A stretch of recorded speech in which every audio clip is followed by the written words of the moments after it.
Bom dia a todos. É um prazer estar aqui mais uma vez falando com vocês, né? O assunto hoje acho que é muito conhecido de todos, inclusive todo mundo fala quando, fulano é bipolar, todo mundo já dá o diagnóstico, né? Mas o que eu vou abordar para vocês aqui é para vocês entenderem a dificuldade desse diagnóstico. Ele não é tão fácil quanto parece, né? E por isso que muita gente às vezes inicia tratamento, desiste por conta do diagnóstico errado. Então, eu vou citar alguns exemplos, mas assim, é mais para a gente um bate-papo mesmo. Eu vou falar alguns conceitos, depois a gente vai passar para a parte prática, que é a parte que a psicóloga vai nos ajudar, vai dar dicas do que fazer, né? E a gente entender um pouco como lidar com esse negócio tão difícil que é conviver com uma pessoa que tem um transtorno bipolar. Não é culpa dele, né? É uma doença, e é uma doença difícil tanto para ele quanto para quem convive, né? Então, é um transtorno do humor, né, que a gente fala, então a gente tem várias áreas no cérebro que tem transtornos. O transtorno afetivo bipolar, ele é caracterizado como um transtorno do humor, né? E dentro dos transtornos do humor, nós já vimos o transtorno depressivo, a gente tem outros transtornos, tem a distimia, e agora a gente vai falar um pouquinho desse transtorno. Pode passar, o transtorno bipolar, ele é caracterizado por oscilações no humor. Ora a pessoa está com um humor mais alegre, mais exaltado, com mais energia, com menor necessidade de sono. Aí, de repente, ela passa por um período onde ela fica mais ou menos bem, ou então ela já cai direto para um período de sintomas mais negativos, né? E esse humor, isso aí tem critérios para a gente fazer diagnóstico. Não é aquela pessoa que, muda de humor o tempo todo, não. Então, existem critérios de tempo, de sintomas, para a gente poder fazer o diagnóstico do transtorno afetivo bipolar, né? Tem os que têm uma ciclagem rápida, que a gente fala, que oscila muito. Tem outros que têm um transtorno que a gente vai falar um pouquinho mais para frente, que é o transtorno misto, que é tudo misturado, que é difícil de fazer diagnóstico, muito mais difícil de tratar, né? E tem aqueles que são clássicos, que geralmente eles apresentam um quadro depressivo, classicamente, aí ele passa por um períodozinho de melhora, aí ele vai por um período de euforia. Esse é fácil, esse aí até os leigos eles vão fazendo o diagnóstico próximo.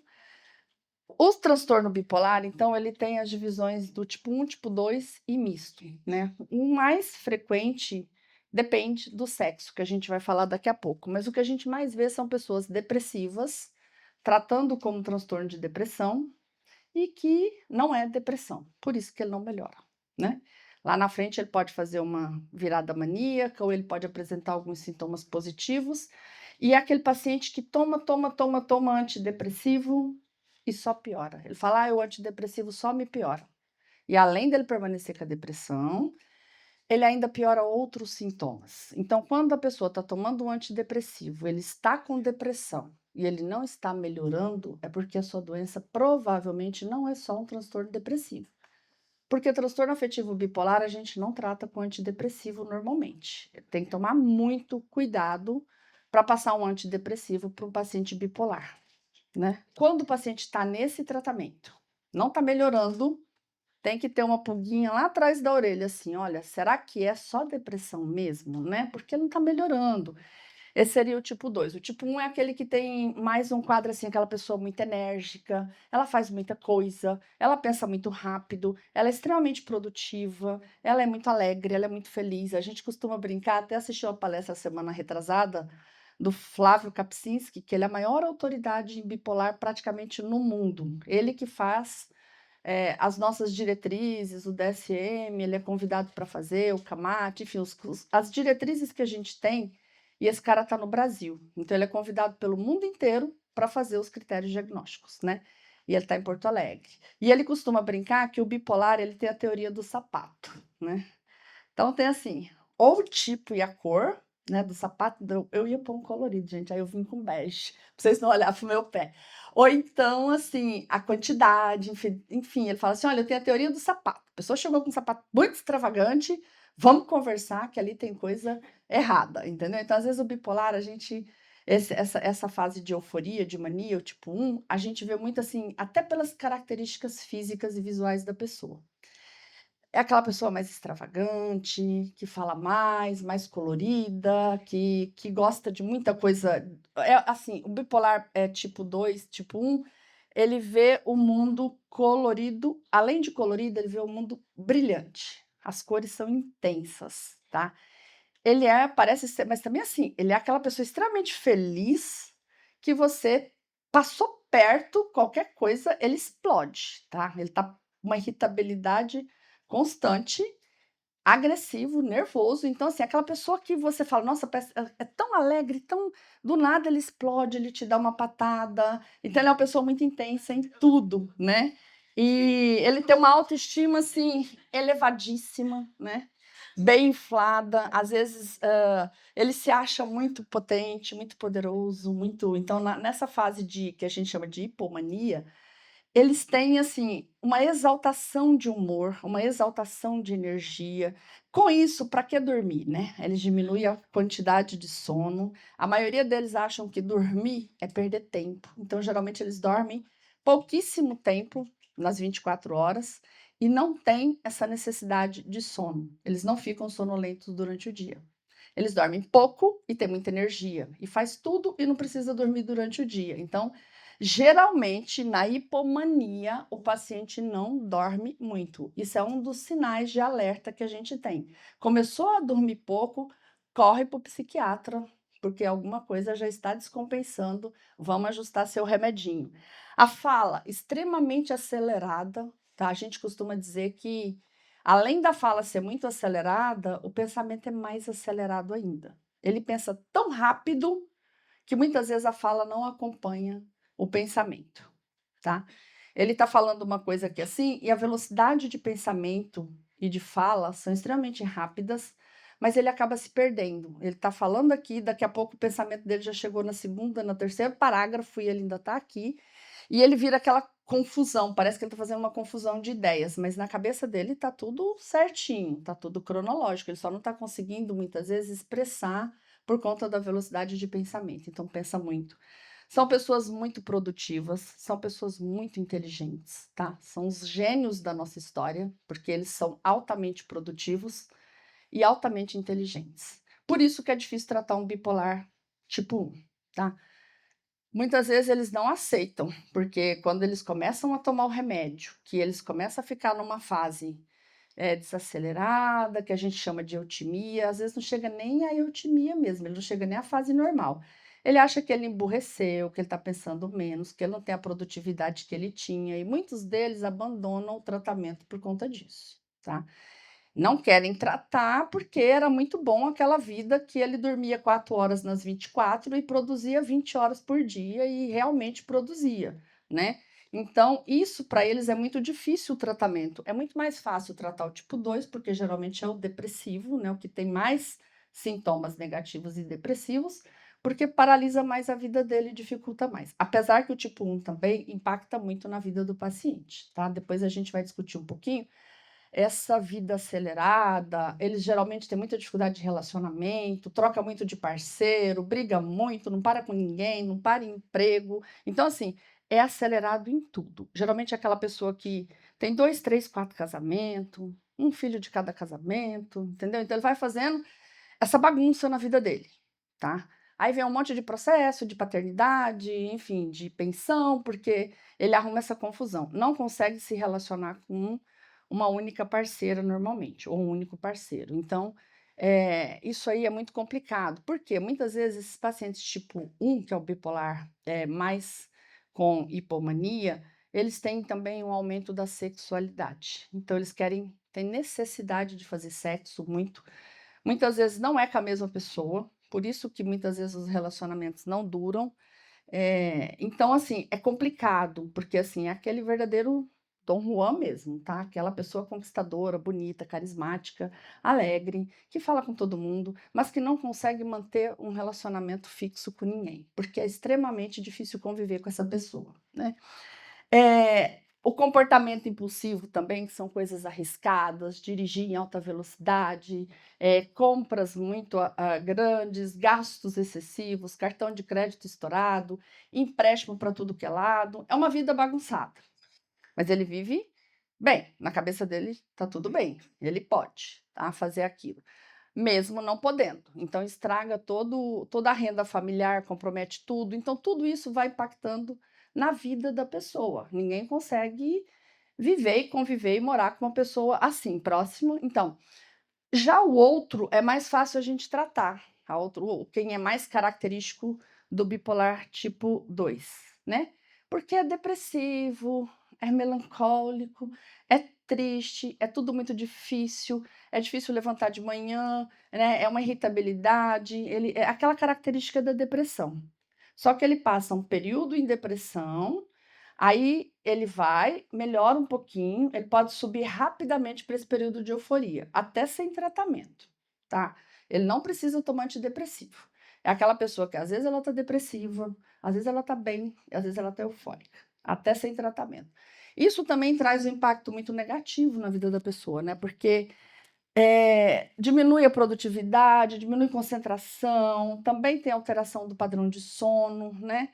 Tem dificuldades de relacionamento, a pessoa se isola, não quer conviver em sociedade, em família, e quem está com ele nunca entende qual é a pessoa daquela semana, na verdade, né? Com quem que eu tô? Porque assim, quem está com um paciente bipolar morando com a pessoa, ou casado, ou se relacionando, ele está sempre pisando em ovos. Ele está sempre com medo de dar o próximo passo, porque ele não sabe qual é a pessoa que vai estar ali daquele lado. Porque as mudanças de humor muitas vezes são bruscas. Às vezes está tudo bem, você tirou uma coisa do lugar, é o suficiente para a casa virar de ponta cabeça. Pode ocorrer isso, né? Então, as pessoas que convivem, elas acabam sofrendo muito. Eles têm muita compulsividade, impulsividade. Normalmente, eles têm alimento, tudo do bipolar é muito, né? Muito. Ou ele é muito para mais, ou ele é muito para menos, né? Ele vive muito nesses dois polos, por isso que é bipolar, tá? E quando a gente atende um paciente com um transtorno depressivo, sempre a gente tem que pensar: é uma depressão unipolar ou uma depressão bipolar? Aí é obrigação nossa investigar, que a pessoa não tem obrigação nenhuma de chegar lá sabendo que ela tem, pode apresentar ter apresentado na vida dela, em alguma fase da vida dela, outros sintomas. Para ela era bem. Então a gente pergunta: como que você era? Ah, eu era bem, eu era alegre, eu tinha muitos amigos, e a pessoa te conta assim uma vida lá. E de repente ela chega pra gente com depressão. Tá, mas vamos conversar, vamos ver como que é, porque daí você acaba vendo que ela vinha numa fase de hipomania, uma fase muito acelerada, uma fase muito boa, que para ela estava normal, mas que dentro dos nossos critérios diagnósticos, dentro dos padrões, não é normal, né? O normal é difícil, mas o normal é esse dia a dia que a gente vive aí. É claro que a gente oscila, esse fato de a gente oscilar o humor. Nós não temos um humor assim retilíneo. Às vezes você tá bem, às vezes você não tá, às vezes você tá alegre, às vezes você tá triste, às vezes você tá mais para baixo, às vezes você tá mais para cima, tá mais falante, tá mais eufórico. Isso é normal na vida de todo mundo. Então essas oscilações pequenas do dia a dia que a gente sente em decorrência de coisas que acontecem, isso não é característica de doença, isso é normalidade. A doença é quando ela sai de um determinado ponto, quando ela dura alguns dias, quando ela afeta a área da pessoa, algumas áreas da vida da pessoa, né? E é aí que a gente começa a desconfiar, tanto a pessoa quanto quem está por perto, quem está ao lado, pessoas do trabalho, e por aí vai. Então as pessoas vão vendo: olha, não está certo, né? Alguma coisa está errada com essa pessoa, né? E então o humor altera muito, pensamentos, enfim, a fadiga. Então é aquela característica mesmo da depressão, o tipo 2, né? É aquela pessoa que às vezes ele passa anos e anos e anos e anos nessa característica depressiva, tratando de uma depressão com antidepressivo e não apresenta melhora. Um dia acontece algum fato na vida dele, ele não consegue lidar com aquilo, aí ele faz o que a gente chama de virada, ou o próprio remédio. Às vezes ele vai tomando antidepressivo e vai trocando, aí o antidepressivo também pode fazer essa virada maníaca, que a gente chama. Então aí ele, nossa, ele chega assim, para mim, primeira semana, primeira consulta, ele chega acabado. Ai, não dou conta, não consigo.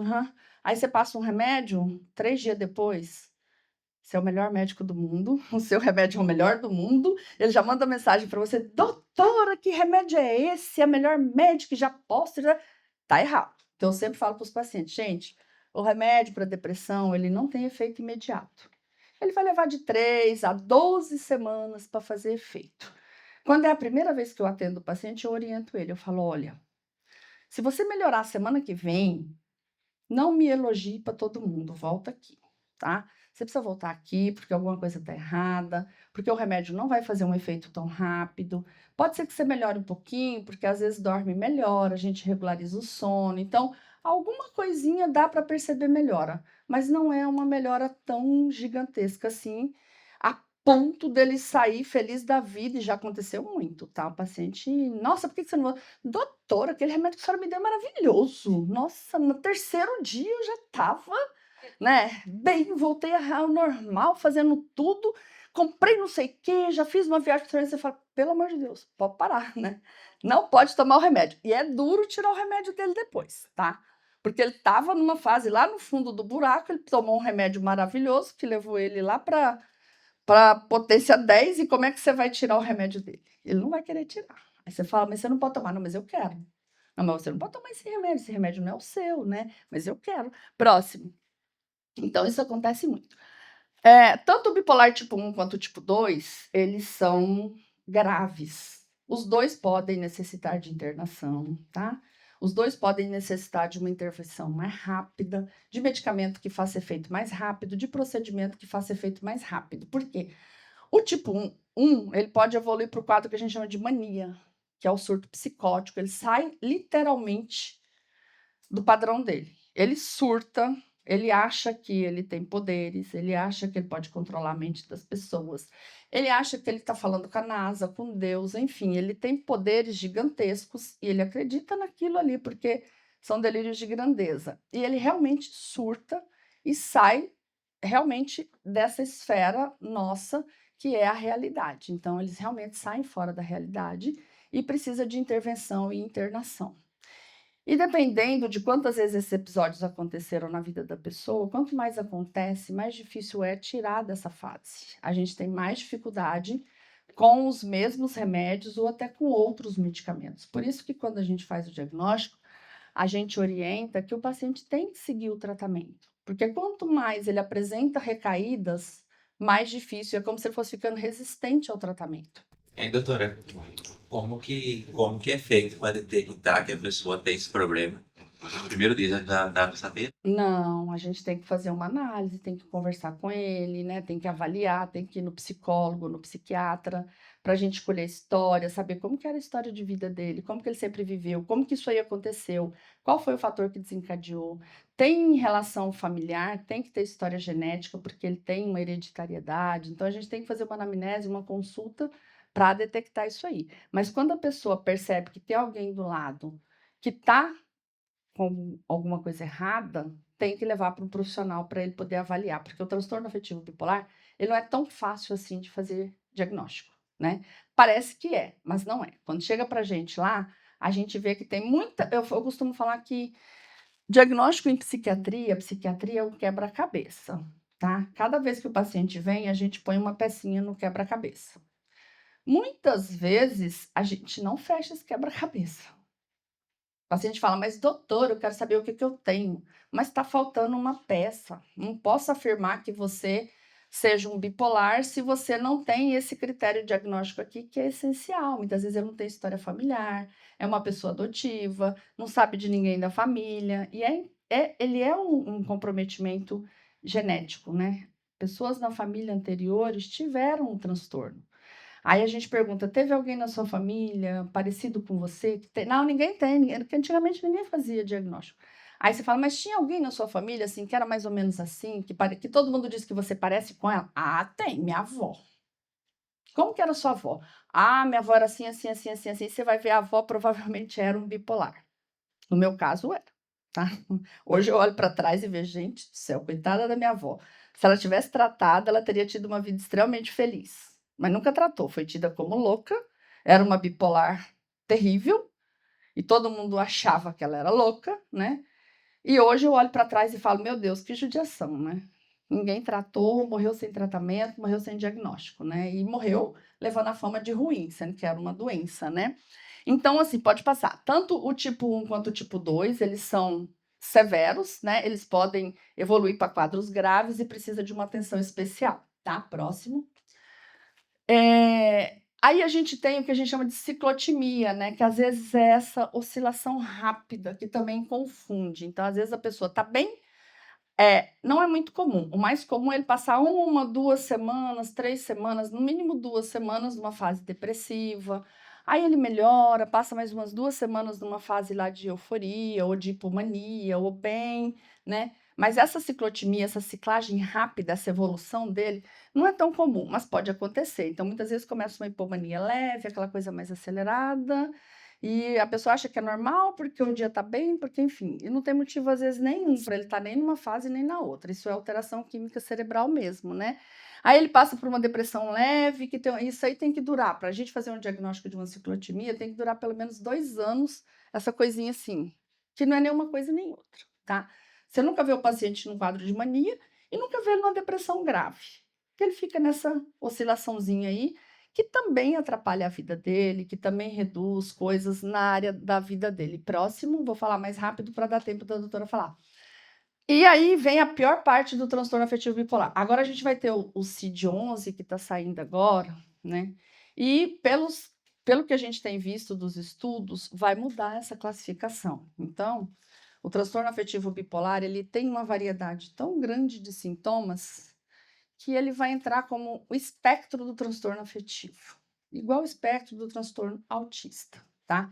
Então, provavelmente não vai vir mais, a gente não sabe como é que vem, mas eles estão falando dessas características. Então, como ele vai de sintomas leves até coisas gravíssimas, e é o mesmo diagnóstico, a gente só vai saber em que fase que o paciente está para poder tratar, porque os medicamentos são diferentes, já que a gente não pode usar antidepressivo, né?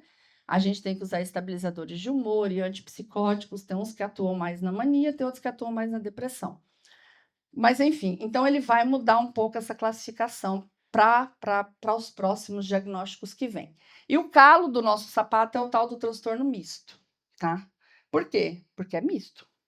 Você não consegue fazer essa diferenciação assim tão bonita que está no livro, que o paciente faz depressão, faz euforia, faz mania, hipomania, você vê ele classicamente, o misto não. Ele às vezes é aquele paciente depressivo, que está acamado, que não quer sair, mas ele assim, ele tem uma inquietação, porque o depressivo ele não tem um pensamento acelerado, ele tem um pensamento lentificado, uma fala lentificada, mas é aquele depressivo que tem um pensamento acelerado, que tem uma irritabilidade, que tem uma dificuldade de sono, tem uma agitação psicomotora, muitas vezes ele não consegue dormir, ele tem uma inquietação, tá?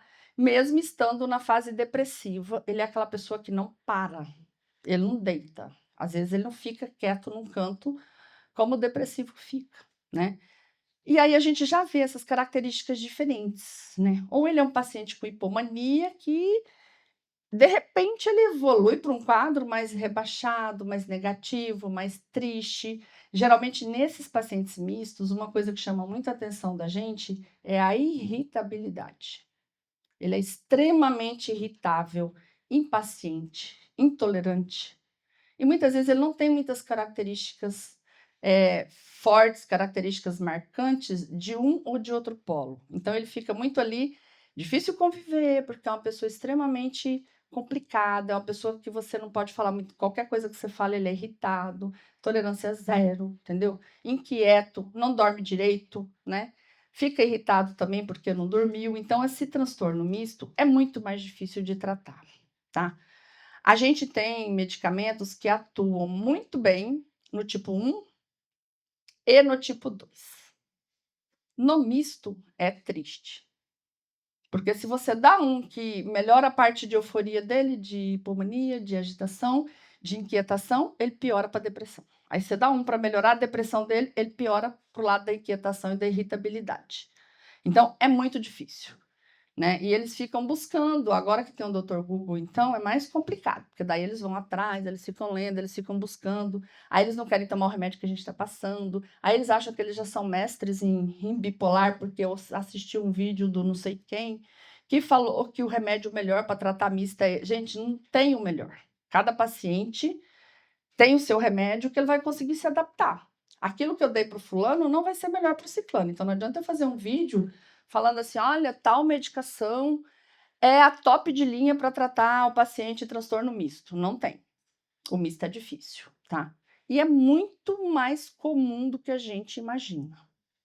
Talvez, a hora que vier essa classificação nova, a gente vai ver assim que a gente tem muito mais paciente dentro desse espectro do transtorno bipolar, porque ele não se enquadra em um e no outro, e a gente não consegue fechar esse diagnóstico nunca. Aí quando você vai ver, transtorno misto. Aí a gente resolve algumas áreas passo a passo da vida dele, regulariza sono, ajuda a dar alguma coisa para melhorar essa irritabilidade, acalmar um pouquinho esse humor, ele já melhora bastante, entendeu? Então a gente tem que ir tateando, tá? O paciente não pode sumir da gente. Então, aquele pacientinho que tem que vir, daqui 15, 30 dias ele tem que voltar de novo, aí ele tem que voltar de novo, e às vezes eles não querem fazer esse percurso, principalmente na hora que eles apresentam uma discreta melhora, melhorou, tá bom, não é nada disso, eu não vou mais tomar um remédio, eu não quero tomar esse remédio pro resto da vida, que a primeira pergunta que fazem pra gente é essa.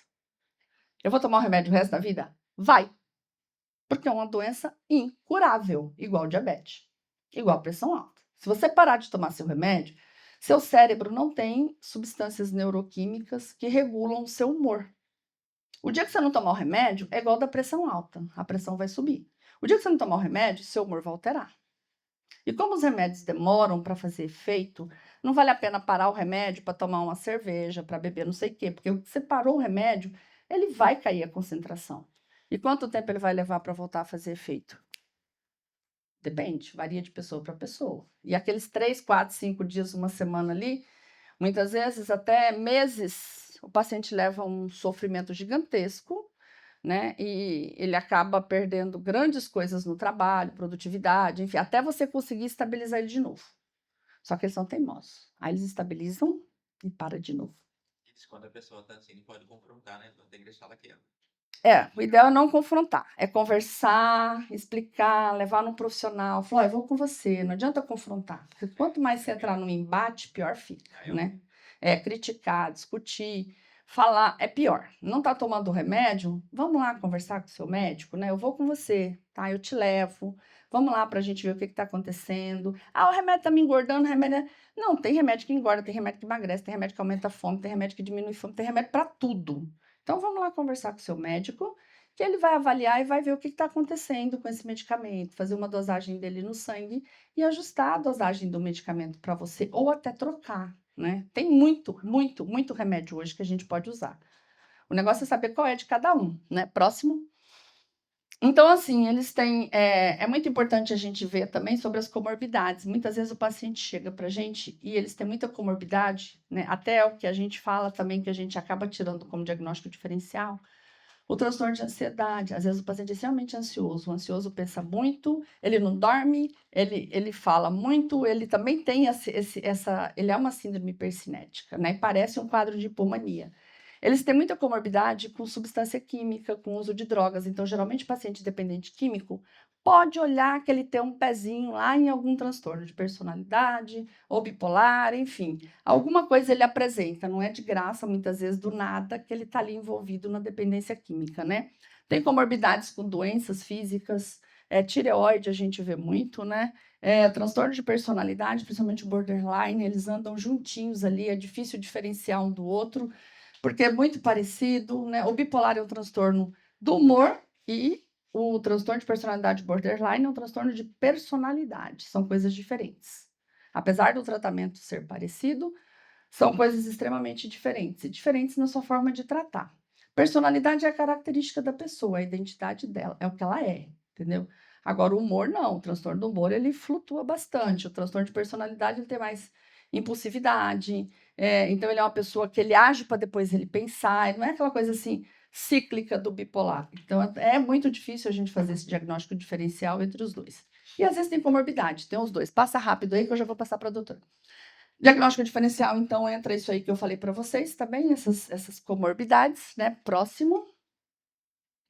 Medicamentos também, que a gente tem que ver, a virada maníaca com remédio, a tireoide e doenças neurológicas cerebrais, tá? Como o bipolar, ele começa ao longo dos 15 aos 30 anos, é quando surgem os primeiros sintomas, Fases mais avançadas, a gente tem que investigar outras doenças. Às vezes a pessoa passou 30, 40, 50, não significa que não tenha, tá? Eu já fiz diagnóstico de bipolar em paciente de 60 anos, mas que nunca fez no passado. Mas, enfim, a gente tem que afastar, tem que fazer uma tomografia, tem que fazer exames de sangue, tem que fazer outras coisas para poder afastar outras causas, tá? Porque podem também alterar com o humor. Epidemiologia, graças a Deus, assim, no mundo é 1 a 2%, tá? Início de idade 15 a 30, e é em torno de 4 a 5% dos episódios. Próximo. Isso aqui eu já falei, começa na juventude, tem uma evolução crônica, devagar, e muitas vezes vai passando desapercebido ao longo da vida da pessoa, mas não significa que ele começou lá nos 40, 50 anos. Quando o paciente aparece para a gente lá nessa idade, a gente pode colher a história dele, que ele tem muita coisa ali para trás, que já era sinal de que ele era um paciente bipolar. Próximo. Homens geralmente são mais comuns aqueles que têm o tipo 1, mania, tal. Mulher é mais comum o tipo 2, que é o depressivo, mas isso não significa que seja específico de cada um. Os dois têm os dois. Próximo. Próximo. Pode passar. Genética a gente já falou, né? Então tem estudos mostrando em gêmeos, por exemplo, monozigóticos, né? Que há uma grande concordância, mesmo eles sendo criados afastados, tá? Para a gente mostrar que a genética é importante. Próximo. Fatores ambientais é o que desencadeia as crises, tá? Estresse emocional, o paciente não consegue lidar com pressão, né? Uso de substância, às vezes ele está controlado, vai lá e cheira uma cocaínazinha, aí não tem jeito, né, gente? Aí ele descompensa mesmo, né? Sono alterado é um dos padrões que a gente também avalia, o paciente começa a ter privação de sono, não tem necessidade de dormir, eu sempre falo para as famílias, já traz aqui. E algumas perdas significativas, luto, enfim, algumas coisas que acontecem na vida da pessoa. Geralmente o bipolar, ele faz as viradas quando tem essas viradas na vida da gente. Quando você tem que escolher profissão, tá? Quando você casa, quando nasce o filho, quando você forma, quando você muda de profissão, quando você muda. Muitas vezes eles não têm condição de lidar com essas mudanças grandes. É a hora que às vezes vem a descompensação deles, é quando muitas vezes a gente vê aparecer. Tratamento depende da fase. Próximo. Os riscos são gigantescos, tá? Para o paciente não tratado, a gente tem grandes perdas, tanto o suicídio vai até 20%, né? Afastamento do trabalho, problemas de relacionamento, tá tudo ali acima de 50%, essas dificuldades. Próximo. Tá, a abordagem, então, a gente vai falar como é uma doença que envolve várias características, o tratamento também é multidisciplinar, não adianta o paciente tomar só remédio, não adianta ele só no psicólogo, não adianta ele só para academia, não adianta ele fazer nada só. Tudo tem que envolver o tratamento com alimentação, com nutricionista, com atividade física, um hobby, psicólogo, enfim. É uma mudança de vida para que a pessoa consiga realmente manter uma estabilidade ali, né? Aí vamos, o papel do psiquiatra geralmente é fazer o diagnóstico, medicar e orientar os tratamentos, né? E fazer esse acompanhamento, monitorar o paciente. Psicóloga, ela vai falar, pode pular? A nutrição, a gente já sabe também que é uma doença inflamatória e todos esses alimentos pró-inflamatórios, muitas vezes a gente fala, por que essas doenças psiquiátricas estão aumentando tanto? Tem tudo a ver com a nossa alimentação. A grande maioria delas são inflamatórias. Os nossos alimentos hoje são todos pró-inflamatórios, todos modificados, tá? Então, tudo isso tem a ver com a alteração de substância química no cérebro que acaba desencadeando as doenças que talvez não desencadeasse. Atividade física, grandes benefícios, pode passar. Terapias, ocupar a mente da pessoa, né? Terapia ocupacional, reintegração, dar autonomia para a pessoa. Próximo. Aí vem as outras que a doutora vai falar, pode passar. O tratamento a gente não usa, então, antidepressivo, a gente usa estabilizador do humor para tratar o paciente. Qual? Vários. Antipsicóticos, qual? Vários. Mas evita usar um antidepressivo. Sempre o antidepressivo vai piorar o paciente, por mais depressivo que ele esteja, tá? Então, quando eu passo um antidepressivo para o paciente bipolar, eu basicamente caso com ele, eu quase levo ele para casa. Ele tem meu telefone, a família tem que ligar, tem que falar, porque assim, é muito perigoso a gente passar um antidepressivo próximo e tem que também regularizar o sono. A importância de ter um profissional, que é isso que você perguntou, para fazer uma anamnese, uma história familiar, para a gente colher todos os dados. Próximo. Os sinais de alerta, geralmente mudanças bruscas de humor, alteração de sono, comportamento, mas isso aí ela vai falar, tá? Próximo. E é isso aí, gente. Qual é a mensagem principal? O diagnóstico tem que ser preciso para o tratamento ser preciso, senão o tratamento só piora o paciente, tá? O tratamento tem que ser multidisciplinar, tem que ser contínuo, nunca mais pode parar, não tem cura, não adianta. O paciente bipolar tem que tomar remédio o resto da vida, né? É uma doença crônica e tem que mudar a qualidade de vida dele, tá? Vamos passar agora para ela. Eu gostaria de falar muita coisa, mas infelizmente nosso tempo é curto, né? A TPM também mexe com o humor. Os hormônios mexem, todos eles, tá? Tem o transtorno disfórico pré-menstrual, que também está dentro do transtorno do humor. Me chamo Angélica Cabral, sou psicóloga. É uma honra poder estar aqui com vocês, fazer parte do projeto Plenamente, de poder colaborar com vocês. A doutora Odisseia trouxe grandes informações aqui. Eu vou focar mais a importância, né, e a importância do papel da psicoterapia, pode passar, com o transtorno bipolar. Por que que é importante? Porque ele ajuda a gente a se conhecer, trabalhar o autoconhecimento, a autoestima, ajudar a desenvolver estratégias, porque igual a doutora falou, né, tem grandes oscilações, sendo este as maiores dificuldades de conviver com o transtorno e de conviver, né, as pessoas que convivem com a pessoa. E como que a gente pode estar fazendo? O primeiro passo é a psicoeducação. Ensinar para o paciente o que é o transtorno, como que ele pode estar convivendo. E aí eu costumo dizer assim, pensa que eu vou pedir para você seguir uma trilha, e daqui a 500 metros mais ou menos, você vai encontrar alguns obstáculos, você pode passar por alguma poça de lama, você pode encontrar algumas pedras pelos caminhos, e aí o paciente ele vai pensar, tá, ela já está me dando mais ou menos o que eu vou encontrar daqui a 500 metros.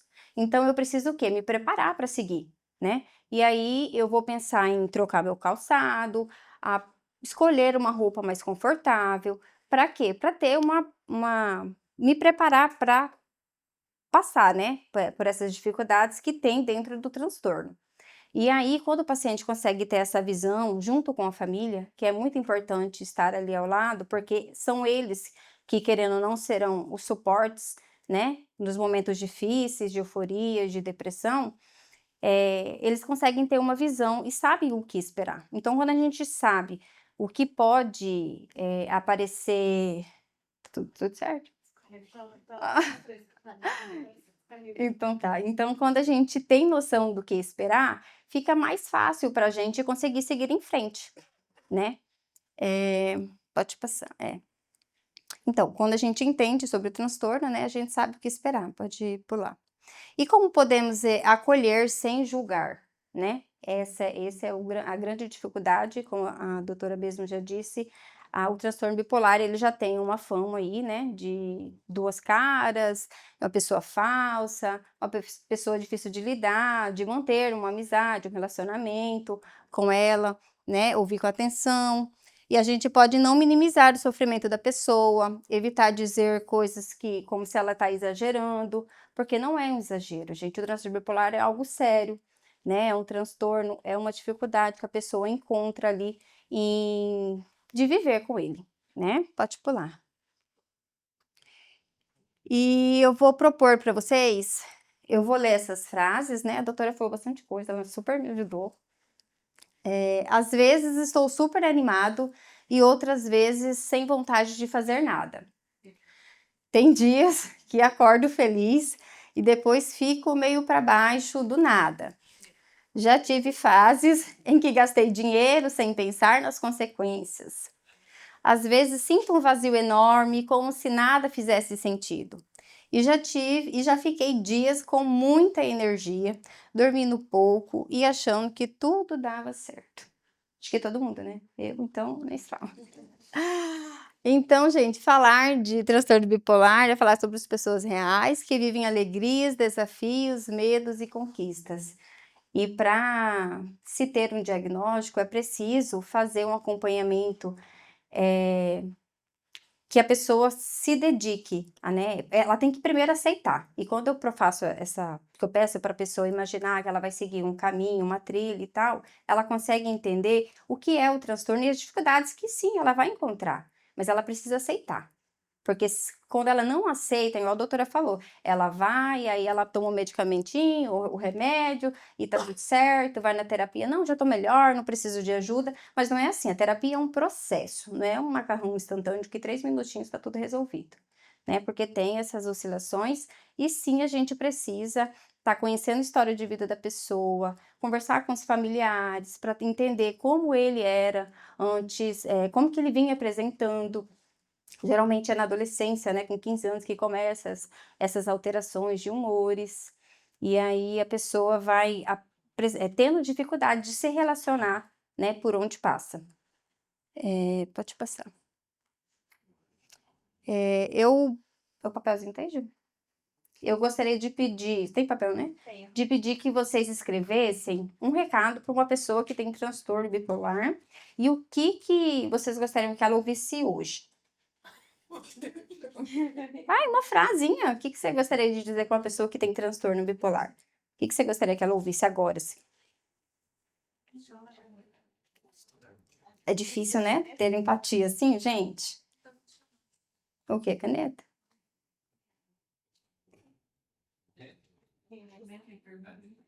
O que você gostaria que uma pessoa que tem transtorno bipolar ouvisse hoje? Se alguém puder ler depois de escrever. Fala, então. Posso? O que você gostaria que ela ouvisse hoje? Você é uma filha ou filho amado de Deus. Legal. Parabéns por compartilhar. Mais alguém? Persista, não desista e se ama em primeiro lugar. Legal, obrigada. Gente, conviver com esse transtorno, eu vejo assim muito em alguns pacientes meus, eles tá ali conversando comigo e aí traz um relato de algo que aconteceu, eles falam, eu não sei o que aconteceu, eu tava bem, e aí eu só sei que eu dei um piti lá na empresa e tudo foi por água abaixo. E aí, o que que eu consigo fazer? Eu falo assim, ó, bora lá.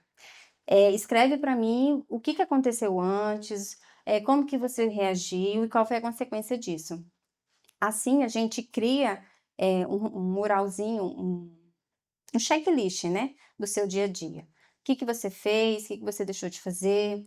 De segunda a sexta, o que que você faz de manhã, de tarde, de noite? Você está comendo bem, está se alimentando bem, igual a doutora falou? O sono, a alimentação e praticar um exercício físico são fundamentais para estar ajudando nessa estabilidade de humor.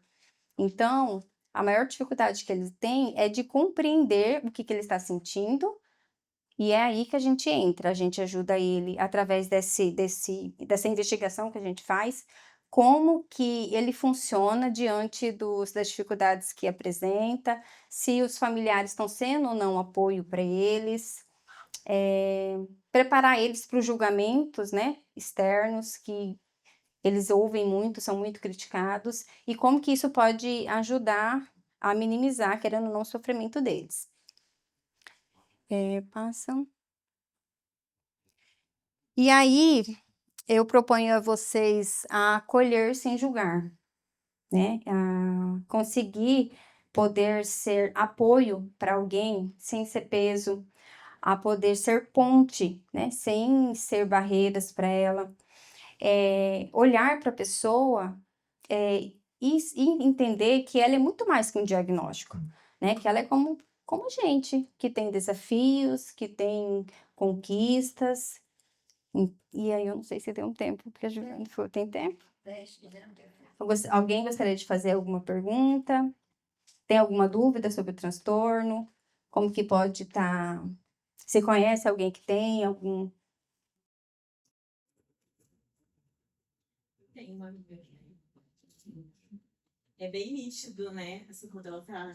Igual a doutora Vicélia tinha coisa.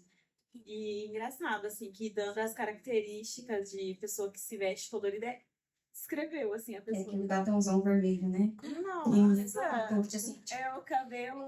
Não, mas é bem diferente. É aquela maquiagem assim, é aquela roupa que chega assim de... É uma blusa com estampa, com uma saia, com sapato de uma... O sapato de onça e a roupa toda colorida. E ela tá brilhando e tá tudo bem E assim, tanto que ela, é claro, depois de um tempo de amizade que ela, né, falou que era diagnosticada, mas no início eu achava muito difícil, assim, a convivência, porque parecia que ela não gostava de mim, mas estava sempre comigo, sabe? Aquela dualidade. Aí eu falava sempre assim para as pessoas, nossa, mas é muito estranho, né, lidar com fulano, porque parece que ao mesmo tempo que ela gosta muito de você, e do nada ela muda. Esses dias mesmo foi aniversário dela, eu mandei um parabéns, uma mensagem enorme, ela só mandou assim, é recíproco, eu, nossa, é sério, nossa. Mas aí hoje eu já sei que, né, Que aí é tudo bem. Aí hoje a gente já conversou, já mandou um áudio gigante, né, Tudo então eu já sei lidar. Essa vergonha existe, né? A pessoa precisa mesmo aceitar, né? Porque senão o tratamento ele não funciona, né? E essa vergonha aí, ela é gritante, né? Porque o julgamento das pessoas não é fácil. Eu mesma já passei pela situação de eu estar no shopping, a gente estava almoçando. Aí eu falei, eu vou ali na loja Americanas e já volto. Ela falou, então tá bom. E aí, quando eu voltei, cadê ela? E eu tava no carro dela, tá? Tava de carona. Aí eu falei, poxa vida, e aí eu mandei mensagem e não atendi, e não olhava, eu liguei e não atendia. Aí eu falei, vou pedir um Uber, né? E aí eu saí lá fora, aí tava voltando lá no estacionamento, descendo a escada. Eu falei, e aí, tava onde ela? É porque você demorou? E não sei o que, começou, mas como assim, eu sei, e aí eu, tá tudo bem, aí vamos embora. Mas assim, é ter empatia mesmo pela pessoa, tá? Saber acolher, sem julgar, sem aquela competição de dor, né? Que acontece muito de nós seres humanos. A pessoa chega e fala, eu não tô bem, tá difícil. Aí a pessoa ouve o outro lado e fala assim, você não sabe o que aconteceu comigo. Fica olhando, porque é aquela medição de dor. E dor a gente não se mede, né? É subjetivo para cada um. Né? O que é para mim não pode ser para você. E assim vice-versa. E no caso, quando a doutora falou assim, de tratamento, de ir no hospital, qual é o tipo de profissional no hospital que vai dar o atendimento para esse tipo de pessoa? Porque muitas vezes eles são, fulano é louco. Todo mundo é um pouquinho louco aqui. Mas aí, tipo assim, e o profissional em si? O médico, os enfermeiros técnicos ali, eles têm Capacidade para ver? isso. Primeiro, os médicos vão, né, medicar, vai estabilizar, né, e aí quando a pessoa tiver mais calma, poder conversar, se ela não tivesse esse problema de falar que tem um transtorno, ou um familiar fala, aí entra em contato com o profissional que já faz o acompanhamento dela, e ele dá todo o suporte e trabalha isso em terapia. Então, E se essa pessoa, assim, muitas vezes ela pode estar agressiva, né? Tem casos, né, que a pessoa é agressiva. E, assim, os profissionais em si, não os médicos, mas a enfermagem em si, eles têm, será que ela não chega, assim, a ficar um pouco assustado ou evitar aquele paciente para...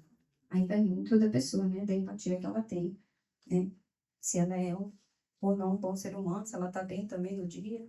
Porque assim, eu conheço algumas enfermeiras que chega um paciente em surto, amarra, aí vamos rapidamente trabalho para mim. Né? Aí vai muito do outro mesmo, se ele tem preparamento ou não previsto. Né? Igual você falou, se ele tem Deus no coração ou não. Para ter um olharzinho mais empático pela pessoa que está ali internada, precisando de ajuda. Se ela está ali, não é à toa, né? Porque ela precisa de ajuda. Né? Outros tratamentos que devem estar ali casados junto com o acompanhamento psiquiátrico, a psicoterapia em si, que é um lugar seguro de escuta, onde a pessoa vai ser acolhida, onde a gente juntos vai criar estratégias para ele lidar melhor, para ele se conhecer melhor, né? A gente pede muito para fazer esses tratamentos. Já ouviu falar em yoga? Ajuda muito no tratamento, né? Onde a pessoa tem um momento ali para si. Oi, pode falar. Eu trabalhei na residência da saúde mental, que é do município.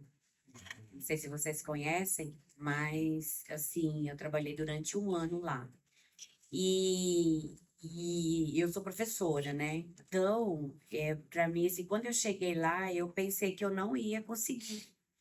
Mas aí como sempre eu trabalhei com criança, e a gente precisa entender que primeiro a gente precisa conquistar, né? Criar vínculo, né? Isso, e fazer com que eles entendam e confiem na gente. E assim foi. E hoje em dia não estou mais lá, mas eu me preocupo bastante. Por quê? Porque eles, infelizmente, não tinham esse atendimento, sabe?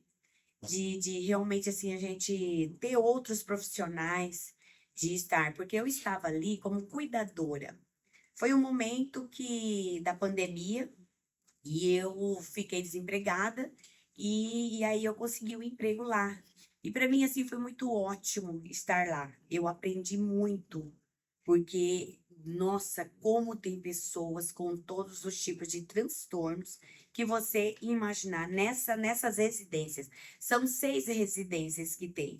São aqueles pacientes que viviam lá no Adalto Botelho, que aí eles colocaram nessas casas, né? Então, eles vivem nessas casas. E assim, olha, são pessoas que não são preparadas para estar trabalhando lá. E assim, conquistei, porque às vezes quando eles surtavam, mas eles tinham aquela confiança em mim, então primeiro eu dei muito amor, carinho e tal, eles passaram a confiar. Então, quando acontecia esses surtos, aí eu falava assim, como assim? E aí eu ia bem firme, aí eles iam ficando calmos, sabe? E existem realmente muitas pessoas que precisam desse olhar, sabe? Sim, e ele se acalmou porque criou vínculo com você, né? Eu tinha um professor que falava assim, mas professor, o senhor chega uma pessoa lá em crise, em surto, e o senhor vai lá, né, tentar acalmar ele. Aí ele falou assim, eu vou, porque eu tenho vínculo com ele. Porque eu já experimentei fazer isso sem vínculo, levei uma cadeirada. Então, a gente precisa criar vínculo com a pessoa precisa entender que você não vai julgar ela, que você está ali para apoiar, para ajudar ela a passar por todos esses desafios que ela enfrenta vivendo com o transtorno.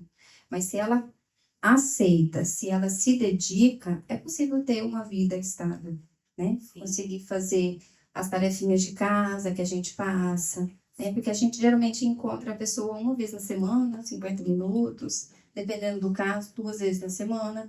Mas assim, é em casa, né? Se dedicando a fazer as atividades que a gente propõe, que leva ele à reflexão, né? E ao entendimento sobre a própria vida, né? E isso auxilia muito se a pessoa se compromete, né? Tem um comprometimento com o transtorno, fica mais fácil para conseguir viver com ele.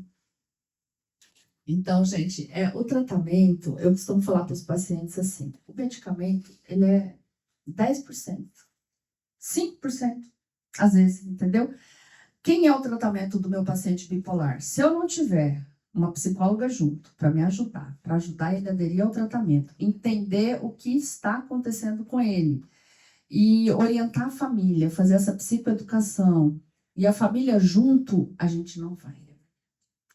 Essa semana, por exemplo, retrasada, tipo assim, o marido estragou um tratamento, que a paciente estava indo super bem e tal. Ela é uma médica, ela era uma engenheira química, por aí já começa. Ela era engenheira química, concursada, trabalhava numa empresa excelente em Minas Gerais, resolveu parar e fazer medicina. Pronto.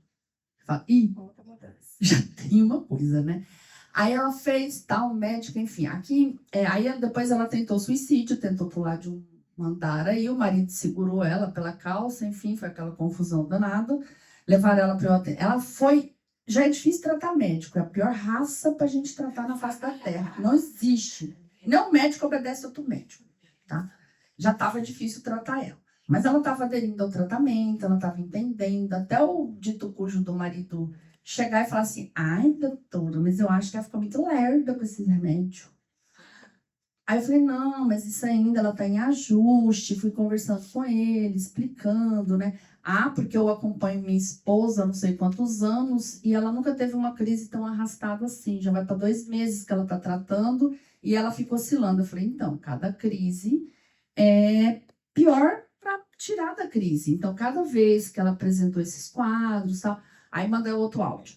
Doutora, eu acho que ela tem bipolar. Não, eu estava lendo aqui, estava assistindo uns vídeos aqui, uns áudios. Eu acho que ela tem outro diagnóstico. Eu falei, pronto. Aí lá vem ela mandar para mim. Porque eu fui estudar, porque eu fui ler, porque fulano me falou, e eu acho que meu diagnóstico não é esse, não. Eu falei, vixe, vem aqui então, vamos conversar. Aí ela chegou armada com tudo que ela leu, né? Ela estudou, leu, tal. Tá bom. Aí ela negou tudo que ela tinha antes, inclusive o suicídio. Tentativa de suicídio. Negou tudo. Tudo que ela sabia que era do bipolar, ela já falou pra mim que não era mais. Que ela não tinha aquilo, que ela nunca teve, que ela nunca isso, que ela nunca aquilo. Falei, você esqueceu por que você chegou aqui? E comecei a relembrar para ela, né? Mas assim, enfim, ela queria parar o tratamento porque ela leu que transtorno de personalidade borderline não precisa de remédio. Então ela era borderline. Eu falei, mas precisa, tem que tratar. Não, nos artigos que eu li, não precisa. E eu tenho tudo do borderline. Ela começou a me listar. Papá. Falei, cara, eu falei, olha, vamos fazer o seguinte, eu acho que você tem que procurar uma outra opinião. Eu acho que você tem que estar com um médico que você confia, entendeu? E ela estava com um psicólogo excelente, trabalhando tudo isso com ela, trabalhando tudo isso com o marido dela, o psicólogo me ligando, e a gente trocando, a gente conversando. Enfim, eu falei para ela, vamos fazer o seguinte, vai em outro psiquiatra, né? Já que você é médica, você está com essa dúvida, você tem que estar com um médico que você confia, porque assim, eu já sabia que a base dela tinha sido destruída pelo marido, não adiantava tudo que eu falasse ali, não ia resolver. Então, assim, a família é extremamente importante no tratamento. O psicólogo, então, nem se fala. Tem psicólogos que falam assim, ah, não, tira esse remédio. Lá no Hospital São Mateus, paciente internado, o psicólogo foi falar para a paciente que eu estava louca de passar aquele remédio para o paciente. Ainda bem que a paciente falou, não, como que ela está louca? Minha filha melhorou. Não, mas esse remédio aí, a dose está muito alta, então divide na metade. O psicólogo. Aí eu falei, gente, aí cheguei lá, a mãe veio falar comigo e tal. Eu falei, olha, mãe, ela melhorou, né? Melhorou. Eu falei, então, ele não conhece o remédio, que é a lurazidona, que é uma medicação nova. Ah, nunca ouvi falar desse remédio. Ele não conhece o remédio, mas eu conheço, né? Eu sei o que eu estou fazendo para tua filha, enfim. Mas é critério de vocês. Então, assim, se você está com um psicólogo e uma família que te ajuda, a chance daquele paciente melhorar e aderir ao tratamento é gigantesca. Mas se você está com eles jogando contra você, acabou, tá? É difícil o paciente aderir ao tratamento. E a família, mesmo vendo todas essas dificuldades da pessoa, muitas vezes eles acabam continuando convivendo, porque ali às vezes tem um ganho secundário, tem algumas coisas ali da família que é muito difícil para a família também, né? Então precisa ter educação com a família, com o paciente, né? E entender realmente que a doença é essa aí. Então, assim, o psicólogo e o psiquiatra têm que andar de mãos dadas, e o terceiro laço é a família, porque senão não vai, né? Uma rede de apoio, se a pessoa não tem uma rede de apoio, a gente tem muita dificuldade. É muita dificuldade. Então é isso, se vocês conhecem alguém, se vocês têm alguém, é muito importante dar apoio, tá? Conversar, explicar da necessidade, vamos passar por um profissional, eu não vou tomar esse remédio porque tá isso, não, vamos procurar uma outra opinião, vamos ver outro medicamento, vamos voltar no seu médico, às vezes o médico não tá nem sabendo que o remédio está dando aquele efeito colateral no paciente, né? Então, esse apoio da família, de incentivar, é muito importante, né? Bom, muito obrigada a vocês e até a próxima.